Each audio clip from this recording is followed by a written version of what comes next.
ఓం శ్రీ సాయిరాం. భగవాన్ శ్రీ సత్యసాయి సేవా సంస్థలు, ఖమ్మం జిల్లా, సత్తుపల్లి సమితి. ఇక్కడైతే టైలరింగ్ ట్రైనింగ్ చేస్తున్నారు. సాయిరాం. ఇది రౌండ్ చేసి ఇట్లా రౌండ్ చేసి కుట్టేసేస్తాయి.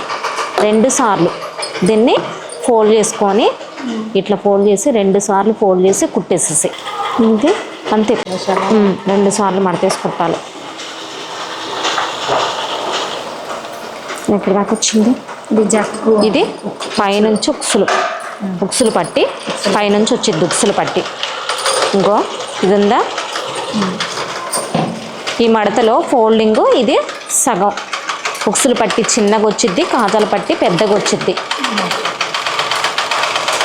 ఈ మడతేస్తాం కదా, ఫస్ట్ అయితే ఈ కాజాల పట్టీకి ఇది మడత కుట్టుకొని దాన్ని వేసేసుకోవాలి. ఇదైతే కొంచెం చిన్నగా ఫోల్డ్ చేసుకొని మడతేసి రిటర్న్ కుట్టిన తర్వాత కటింగ్. ఫోల్డింగ్ అయితే మన సైడ్ ఉండాలి, ఓపెన్ ఆపోజిట్ ఉండాలి. ఒకసారి ఫోల్డ్ చేసుకొని మళ్ళీ రిటర్న్ చేసి ఏ మెడకు ఆ మెడ కట్ చేసుకోవాలి కదా. మెడ దగ్గర 2 ఇంచులు దీస్ ముక్క. ఇది మెడ పొడవు అన్నమాట.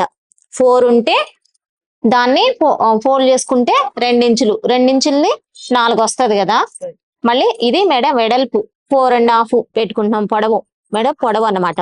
దీన్ని ఈ రెండింటిని కలుపుకొని మనకి రౌండ్ మెడ కావాలనుకుంటే 1/2 ఇంచు పెట్టుకొని కలుపుకోవడం. కాదు మనకి పలక మెడ ఉంచుకోవాలనుకుంటే యాజ్ ఇట్ గా అంతే. మామూలుగా నెక్ క్రాస్ మెడ కావాలనుకుంటే క్రాస్ ఇక్కడ గీసుకోవడం. ఏదైనా సరే మన చాయిస్.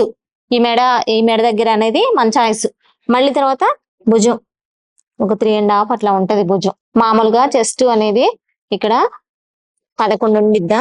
మళ్ళీ నడిన దగ్గర మళ్ళీ తక్కువ ఇద్ది, తగ్గిద్దా, కొంచెం తక్కువ ఉంటది 9 అట్లా. మళ్ళీ కొంచెం కిందకి దిగిన తర్వాత కొంచెం పెద్దగా ఉంటది కదా, సైజ్ పెద్దగా ఉంటది కాబట్టి మళ్ళీ అదే. ఇక్కడ ఇది కలుపుకుంటే నడుం దగ్గర వంపు వస్తుంది అనమాట. నడుం దగ్గర తక్కువ సైజు ఉంటది కాబట్టి కొంచెం వంపు వచ్చింది. ఇది కట్స్ కోసం సమానంగా చేసుకొని అంతే కట్ చేసుకుంటే